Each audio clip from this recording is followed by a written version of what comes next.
Salut les coureuses et les coureurs motivés. Tu cours souvent, mais tu stagnes. Tu sens que tu pourrais aller plus vite, mais il y a toujours ce plafond qui te bloque.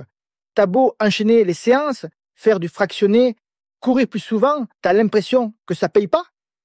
C'est frustrant, hein? Tu rentres rincé, t'as tout donné, mais sur le chrono, zéro progrès. Je te rassure, t'es pas seul. C'est même le problème numéro 1 chez les coureurs réguliers. Tu te fatigues plus que tu ne progresses. Et parfois, pire, tu régresses. La faute à quoi? À un entraînement mal structuré, à des séances mal calées, à une technique oubliée ou à une récupération complètement bâclée. Bref, t'as les jambes, mais pas le plan. Dans cette vidéo, je vais te montrer comment courir plus vite sans t'épuiser. Pas avec une méthode miracle, avec des piliers solides, concrets, validés. Des trucs que tu peux appliquer dès ta prochaine sortie. On va parler VMA fractionné, fartlek, mais aussi muscu, technique de course, coordination, récupération, tout ce qui fait vraiment la différence quand tu veux progresser sans te blesser. Même si tu as un emploi du temps serré, même si tu débutes, même si tu penses que tu es trop vieux pour ça, spoiler, tu l'es pas. Tu n'as pas besoin de courir plus, tu as besoin de courir mieux. Et je vais te montrer comment. Je t'ai même préparé un petit bonus gratuit, un guide PDF avec des séances combinées prêtes à l'emploi. Tu peux le télécharger juste sous la vidéo. Tu fais ton choix, tu testes, tu progresses. Simple. Alors si tu es prêt à passer un cap, à sortir de la routine et à retrouver le plaisir de doubler les autres sans forcer, reste bien jusqu'au bout. Parce que on va décortiquer ce qui fonctionne vraiment pour courir plus vite. Et surtout, on va le faire sans blabla, juste de l'expérience, des études sérieuses, des astuces que tu peux appliquer dès demain. Allez, on attaque. La VMA, t'en entends souvent parler, mais tu sais vraiment ce que c'est. En gros, c'est ta vitesse maximale aérobie. Imagine-la comme ton GPS interne. C'est ce repère qui dit à ton corps, OK, là tu es à fond de ton moteur cardio, au maximum de ton oxygène. C'est super utile parce que ça te permet de calibrer toutes tes séances. Si tu sais où est ton 5%, tu sais aussi comment travailler ton 90%, ton 80% et ainsi de suite. Sans ça, tu cours un peu au hasard, comme si tu prenais la route sans compteur ni carte. Et c'est pas moi qui l'invente. Une étude de Billa en 1996, une référence dans le milieu de la physiologie du sport, a montré que la VMA est un indicateur clé pour suivre la progression des coureurs et planifier les séances de manière efficace. C'est pas juste un chiffre, c'est ton tableau de bord. Plus ta VMA grimpe, plus tu as de marge pour courir vite longtemps, sans exploser. Alors comment tu la trouves, cette fameuse VMA? Tu n'as pas besoin de passer en labo. La version la plus simple, c'est le test de 6 minutes. Tu cours à fond pendant 6 minutes, tu notes la distance parcourue, tu divises par 100 et boum, tu as ta vitesse en kilomètres par heure. Si tu veux un format plus classique, le test de Cooper fait courir 12 minutes à fond. Et pour encore plus de précision, il existe des tests comme le Vameval ou le léger bouché, où tu suis des paliers de vitesse sur piste avec des plots ou des bips sonores. Ça peut paraître scolaire, mais ça donne des données vraiment fiables. Ok, et une fois que tu as ton chiffre, tu fais quoi? Un débutant tourne souvent entre 10 et 12 km par heure. Un coureur régulier peut grimper entre 15 et 17 km par heure. L'important, c'est pas de comparer avec ton voisin, mais de savoir où tu en es toi. Et ensuite, de travailler dans les bonnes zones. Quand tu fais du fractionné à 90 à 100% de ta VMA, tu stimules ton cardio de façon optimale. Par exemple, du 30 sur 30, 30 secondes vite, 30 secondes de récup, ou du 4 x 4 minutes à 90%. Tu peux aussi varier avec des pyramides du style 1, 2, 3, 2, 1 minute, histoire de casser la routine. C'est ça qui va faire progresser ta vitesse maximale. Mais il faut rester réaliste. Tu ne vas pas prendre 5 km par heure en une saison. La progression, c'est souvent 1 à 2 km par heure par an, et encore si tu t'entraînes régulièrement et intelligemment. Le piège, c'est de vouloir brûler les étapes et de se cramer. Ton corps, c'est un moteur, mais il a besoin d'entretien. Si tu tires trop fort dessus, tu finis à l'arrêt au lieu d'avancer. Aujourd'hui, la technologie aide pas mal.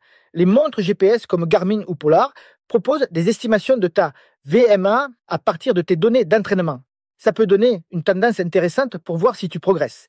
Mais attention, ce sont des algorithmes. Ça reste une estimation. Si tu veux un vrai chiffre, rien ne remplace un test sur piste. Le mieux, c'est de combiner les deux. Les données de la montre pour suivre ton évolution et un test réel de temps en temps pour ajuster. Ce qu'il faut retenir, c'est que la VMA, c'est pas un gadget. C'est le socle de ton entraînement. Tu veux courir plus vite? Alors prends le temps de connaître ta VMA, de la travailler intelligemment avec des séances adaptées et de fixer des objectifs réalistes. C'est comme construire une maison. Sans fondation solide, ça s'écroule. D'ailleurs, j'aimerais savoir, est-ce que toi, tu connais ta VMA? Si oui, balance ton chiffre en commentaire, ça peut motiver les autres. Et si tu veux plus de conseils pratiques pour progresser sans te blesser, pense à liker la vidéo et à t'abonner à la chaîne, parce que la suite, ça va t'aider à passer un vrai cap. Tu veux vraiment booster ta vitesse en course? Alors va falloir mettre un peu de piquant dans tes séances. C'est là que le fractionné et le fartlek entrent en jeu. Deux approches différentes, mais ultra complémentaires. Si tu les combines bien, tu deviens plus rapide, plus explosif et surtout plus solide quand l'effort s'intensifie. Le fractionné, c'est l'arme de précision. Tu découpes ton effort en blocs bien définis. Tu as une phase rapide, souvent à 90 ou 100% de ta VMA, suivie d'un temps de récupération active. Et tu répètes, c'est cadré, structuré, efficace. Le format le plus simple pour débuter, c'est le fameux 30 sur 30. 30 secondes à bloc, 30 secondes de récup. Tu le fais 8 à 12 fois et tu ressors avec le cardio qui chante et les cuisses qui piquent. Quand tu montes d'un cran, tu peux passer aux 4 fois 4 minutes. 4 minutes à 90 à 95% de ta VMA avec 3 minutes de récupération entre chaque bloc. C'est pas juste un test de cardio, c'est un vrai booster de ta capacité aérobie. Et c'est pas juste une impression, une étude menée par Wiesloff et publiée en 2007 a montré que ce type de séance était encore plus efficace que les entraînements continus classiques pour améliorer la performance cardio, même chez des patients cardiaques.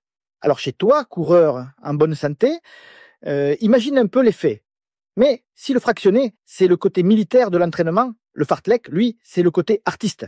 Ça vient du suédois jeu de vitesse, et c'est exactement ça, un jeu, pas de chrono, pas de piste, pas de règles strictes, tu joues avec ton allure selon l'environnement. Un virage, t'accélères.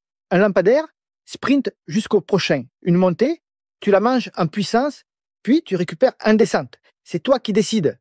Ton humeur, ton terrain, ta forme du jour, tout devient un prétexte pour varier les rythmes.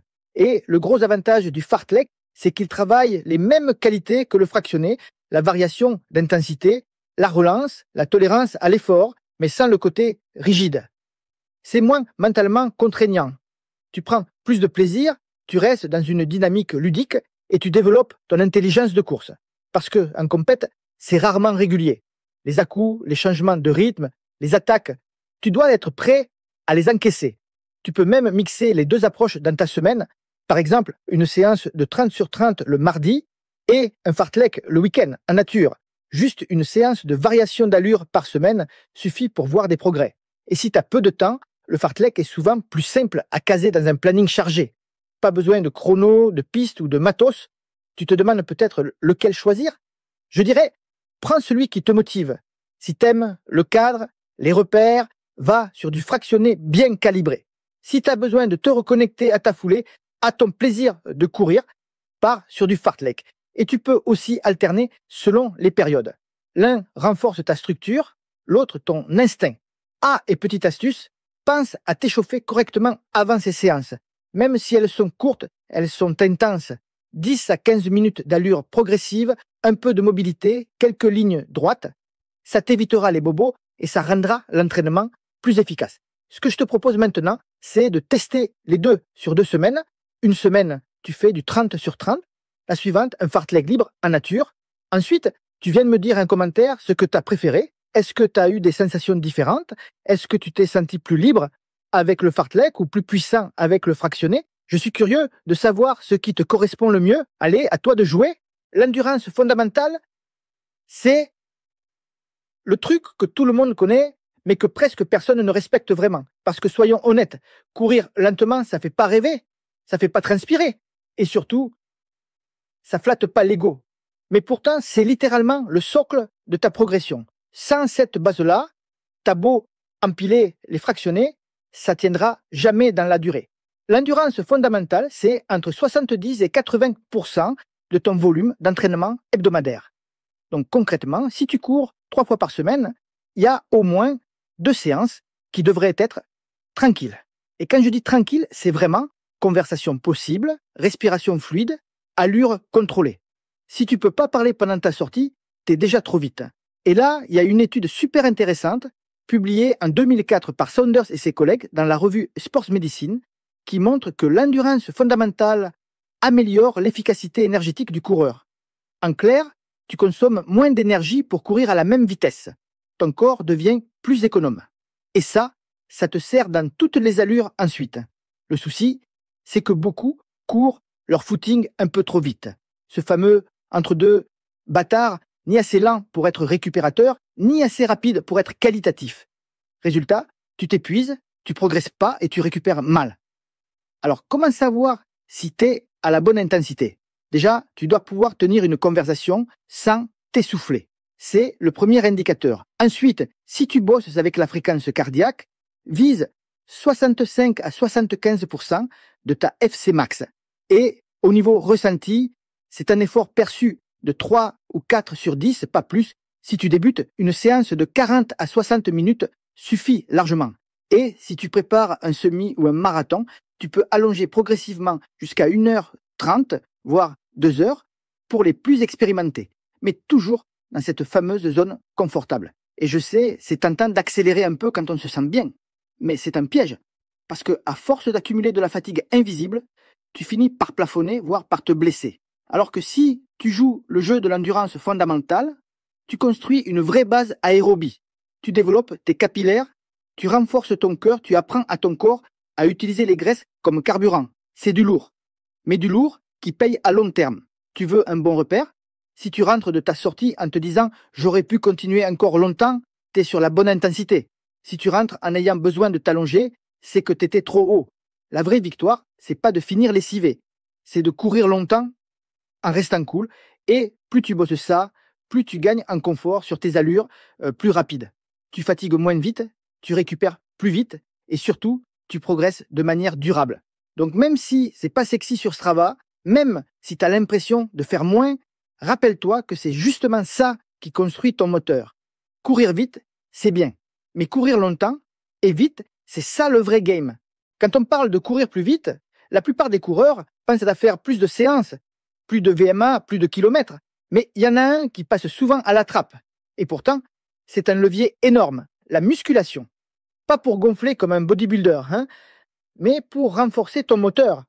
Parce que chaque foulée, c'est une impulsion musculaire. Et plus ton moteur est solide, plus tu avances efficacement. Et là, je vais te parler d'une étude qui a mis tout le monde d'accord. Steren et ses collègues, en 2008, ont montré que le travail de muscu, bien ciblé, améliore l'économie de course. En clair, tu dépenses moins d'énergie pour courir à la même allure. C'est pas du blabla marketing, c'est prouvé. Tu gagnes un rendement comme si tu passais d'un moteur diesel poussif à une hybride bien réglée. Alors, tu bosses quoi? Les muscles clés de la foulée. Fessiers, ischio, mollets, quadriceps. C'est eux qui te propulsent à chaque pas. Si tu es faible sur ces groupes-là, tu gaspilles de l'énergie, tu perds en stabilité et tu risques surtout de compenser ailleurs. Donc, de te blesser. Et puis, il y a un truc que beaucoup sous-estiment. Le gainage. Un tronc solide, c'est pas juste pour avoir des abdos pour la plage.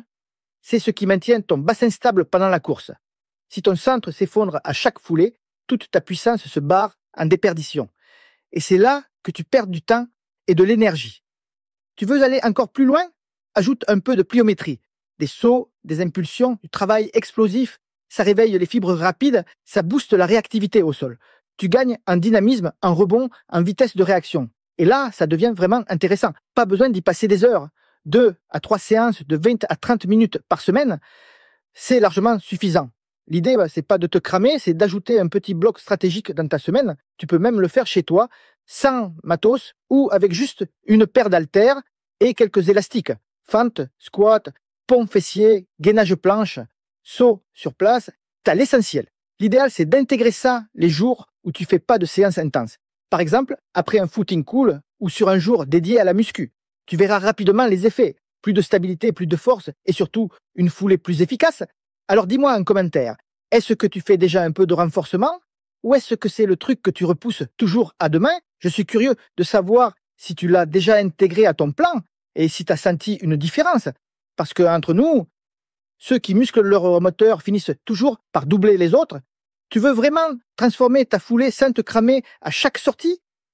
Alors faut qu'on parle d'un truc qu'on oublie trop souvent, la coordination et la technique. C'est pas aussi sexy que la VMA ou le fractionné, mais crois-moi, ça peut faire une énorme différence parce qu'à chaque foulée, si ton corps est mal synchronisé, tu perds de l'énergie. Et cette énergie, elle pourrait te faire avancer au lieu de partir dans les airs ou dans les articulations. La coordination, c'est ta capacité à faire bosser tes bras, tes jambes, ton tronc, ensemble, dans le bon timing. C'est comme une équipe. Si chacun fait son truc dans son coin, c'est le bazar. Mais quand tout est calé, c'est fluide, efficace, rapide. Et pour bosser ça, t'as pas besoin d'un coach perso. Il suffit d'intégrer quelques éducatifs simples à ton échauffement. Talons, fesses, montée de genoux. C'est pas pour faire joli. C'est pour réactiver les bons schémas neuromusculaires. En clair, t'apprends à ton corps à bouger comme un coureur, pas comme un robot fatigué. Un autre exercice qui change tout, c'est le skipping. Tu fais des petits pas rapides, dynamiques, avec un léger rebond. Ça paraît simple, mais c'est une bombe pour améliorer ta cadence. Et une cadence plus élevée, c'est souvent une foulée plus efficace, avec moins d'impact et plus de relance. Tu veux aller plus loin? Investis dans une échelle de rythme, la fameuse ladder drill. Tu la poses au sol et tu bosses tes appuis, ta précision, ta réactivité. C'est ultra utilisé en athlée, en foot, en sport co, et pourtant sous-estimé chez les coureurs. Quelques minutes suffisent à chaque séance pour faire des progrès visibles. Et si tu veux vraiment passer un cap, filme-toi en train de courir. Sérieux, rien de tel pour repérer les défauts que tu n'avais jamais remarqués, ton bras qui part en travers, ton pied qui tape trop loin devant, ton buste qui s'effondre. Tu crois que tu cours droit, mais parfois, tu danses la salsa sans t'en rendre compte. Une petite vidéo avec ton téléphone, prise de côté et prise de dos, et tu as déjà une base pour corriger. Et si je te disais que pour courir plus vite, t'as pas forcément besoin de courir tout le temps. Ouais, je sais, ça peut paraître bizarre juste après qu'on ait parlé de technique, de gainage, de coordination.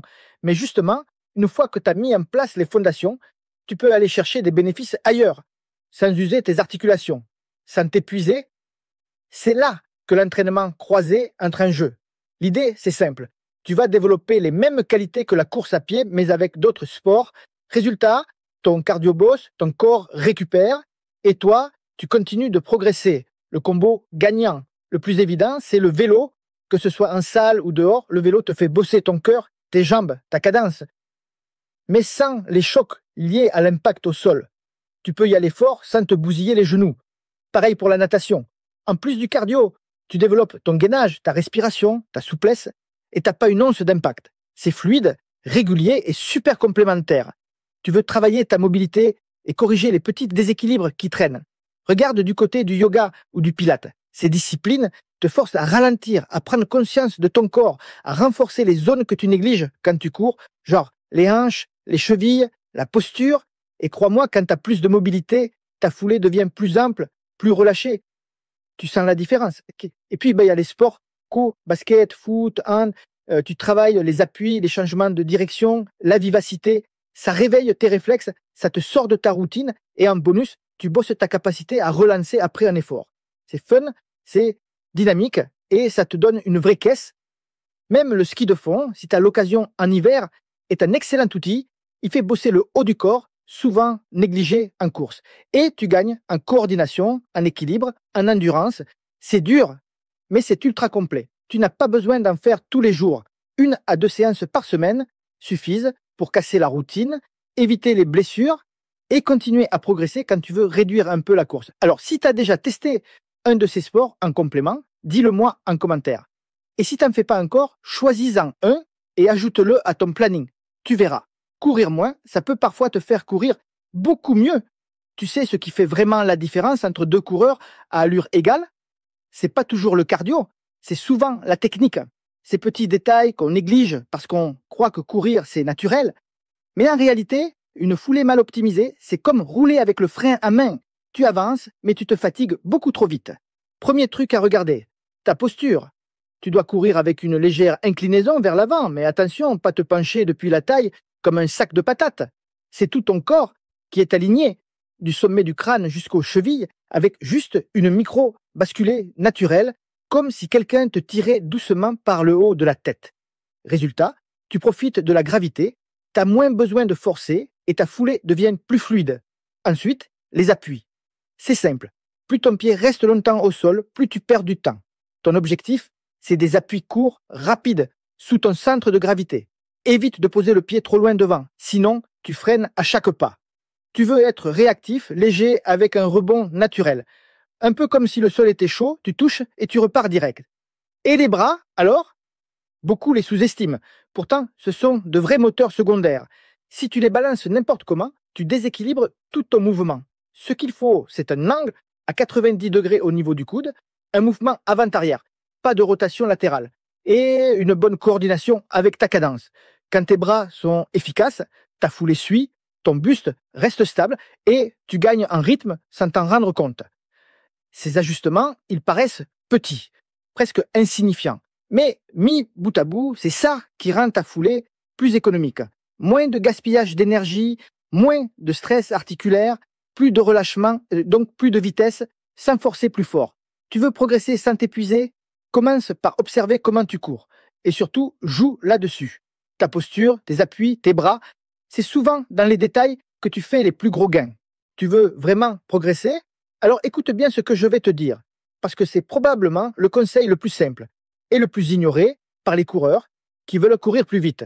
Ton corps progresse quand tu te reposes, pas quand tu t'entraînes. Je sais, c'est contre-intuitif, on pense toujours que pour s'améliorer, faut en faire plus, enchaîner les séances, accumuler les kilomètres, sortir même quand on est crevé. Mais c'est une erreur monumentale. Chaque séance intense que tu fais, c'est un stress pour ton corps. Et ce stress, il ne se transforme en progrès que si tu lui laisses le temps de récupérer. Le vrai moment où tu deviens plus fort, c'est quand tu dors. Littéralement, pendant le sommeil, ton corps répare les tissus musculaires, consolide les adaptations cardiovasculaires, recharge le système nerveux. Bref, il fait tout le sale boulot pour que tu puisses courir plus vite demain. Tu veux une plage idéale? Entre 7 et 9 heures de vrai bon sommeil par nuit. Et si tu as la possibilité, une micro-sieste de 20 minutes en début d'après-midi, c'est le petit bonus qui relance la machine. Et puis, faut apprendre à reconnaître les signes de surmenage. Tu sais, ces petites alertes qu'on préfère ignorer. La fatigue qui ne passe pas, l'humeur en vrac, les performances qui stagnent, voire régressent. Les jambes lourdes dès l'échauffement. Tout ça, c'est pas de la mauvaise motivation, c'est ton corps qui dit stop. Et si tu l'écoutes pas, il va t'arrêter lui-même. Douleur, blessure, décrochage mental, tu connais la suite. C'est pour ça que l'alternance est essentielle. Si tu fais une séance VMA le mardi, ton mercredi doit être un footing très cool ou un jour de repos. Tu montes l'intensité un jour, tu redescends le suivant. C'est comme une balance. Tu peux pas être toujours du même côté sans finir par tout faire basculer. Et oui, tu dois prendre un jour off complet chaque semaine. Pas de course, pas de renfo, pas de cross-training. Rien. C'est pas du farniente, c'est stratégique. C'est le jour où ton corps a enfin le feu vert pour se régénérer à fond. Si tu supprimes ça, tu t'exposes à l'usure. Si tu le respectes, tu reviens plus frais, plus motivé, plus performant. Alors voilà, t'as pas besoin de t'entraîner plus, t'as besoin de récupérer mieux. C'est aussi simple que ça. Respecte ton sommeil, écoute les signaux, alterne les efforts et prends ton jour off. C'est là, dans ces moments d'arrêt apparent, que tu construis vraiment ta progression. Tu vois, courir plus vite, c'est pas une affaire de magie ni de souffrance. C'est une question de structure. Si tu veux vraiment progresser, tu as besoin d'un plan clair. Et ce plan, il repose sur des piliers simples, concrets, qu'on vient de passer en revue ensemble. Ta VMA, c'est ton GPS interne. C'est elle qui donne la direction à tous tes entraînements. Ensuite, il y a le fractionné et le fartlek pour te faire sortir de ta zone de confort sans te casser. La muscuelle renforce ton moteur. La technique affine ta foulée pour que chaque appui compte. Et la récupération, c'est le secret que tout le monde oublie, alors que c'est là que la progression se construit vraiment. T'as pas besoin d'en faire plus, juste de mieux organiser ce que tu fais déjà. T'as pas besoin d'ajouter des heures à ton emploi du temps. Mais tu peux faire beaucoup mieux avec ce que tu fais déjà en ajustant les bons paramètres. Alors je te propose un truc simple. Dès ta prochaine séance, choisis un seul levier, juste un. Peut-être que ce sera de ralentir un peu pour rester dans ta zone d'endurance fondamentale. Peut-être que ce sera de faire 10 minutes de gainage après ta sortie, ou alors de tenter une petite séance 30 sur 30, peu importe. Mais fais-le vraiment, parce que c'est dans le passage à l'action que tu verras la différence. Et si cette vidéo t'a aidé, pense à liker, t'abonner et à me dire en commentaire. Quelle est ta vitesse actuelle sur 5 km ou 10 km? Et surtout, qu'est-ce que tu vas tester en premier après cette vidéo? Et pour aller plus loin, j'ai un cadeau pour toi. Un guide complet des séances combinées pour progresser sans te cramer. C'est totalement gratuit et tu peux le télécharger en description. Allez, c'est le moment d'avancer. Courir plus vite, ça commence maintenant.